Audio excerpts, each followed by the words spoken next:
High বন্ধুরা, আজকে আমি সন্ধ্যেবেলা একটা ছোট্ট টিফিন বানিয়ে ফেললাম আলু আর সুজি দিয়ে।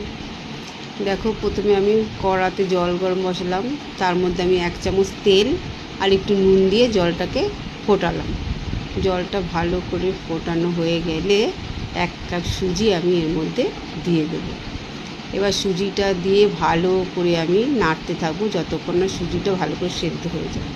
এরপর আমি একটা বড় দেখে আলু সেদ্ধ করে নিয়েছিলাম, ওই আলুটাকে আমি চটকে নিলাম। তারপর আমি ওই সুজিটাকে একটা পাত্রে ঢেলে ওই আলুটা দিয়ে আমি মেখে নেব। দেখো, আমি চটকে মেখে নিচ্ছি। তার মধ্যে আমি শুধু লঙ্কার কুচি, গোটা সাদা